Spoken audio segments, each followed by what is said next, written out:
fatto questo disegno Korum per Cini&Nils come un oggetto molto, per me, timido, perché è una superficie un po' morbida e molto calma. Con questa tecnologia oggi c'è una possibilità di fare questa lampada come più piano, con la luce, una riflessione di luce.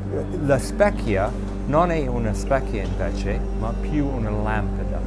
Ma la specchia diventa un po' un'altra dimensione, una famiglia di diversi formati e diverse posizioni. The concept of making something very small and flush is very important. Because, for example, when you have the wall and the object are very close together, it's important for the energy of the space, almost like the feng shui of the space. When these things are not objects, let's say, of obtrusive objects, or objects that are obstacles, because many products and things we have in our lives are obstacles. And in fact, most of us have too many things. So the more things we gather, the more of sort of negative energy of space.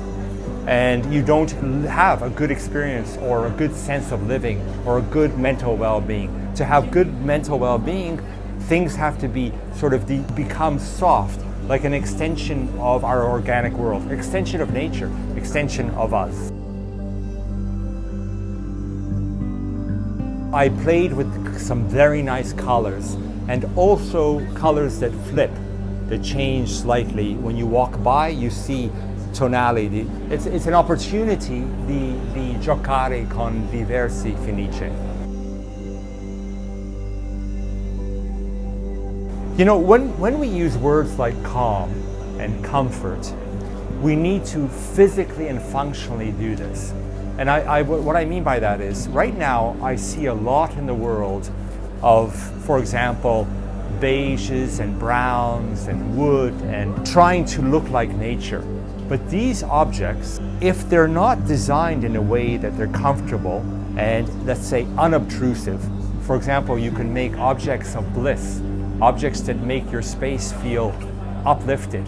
If they're not doing this, they're really just obstacles, regardless of their finish, regardless of whether they're trying to speak about sustainability, regardless of whether they're trying to communicate nature. So we have a misinterpretation, I think, of what is comfortable and calm. Calm can be a color. It depends on how it's applied and what the actual form of the object is. You know, I think illumination changed drastically in this time that we live in. In fact, I think the future that illumination will be built in to surfaces, walls, architecture, and we may not even need a light fixture. But at this temporary time, still in this next 10, 15 years, we still need fixtures, and we need fixtures for restorations or for existing projects, existing buildings. In other words, new architecture may not need a fixture at all anymore. That's the reality of the future we're moving into, because our technology has moved that way. But for retrofit, for old buildings, we need to always add lamps, etc. And so I think if we're going to add them, we need to play that fine line, that game between almost seeming like they're part of the architecture.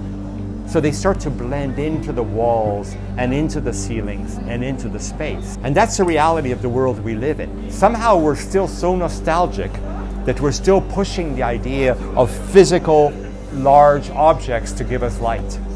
And we know, like technology, dematerialization. Technology is dematerializing, it will disappear. Questo è future.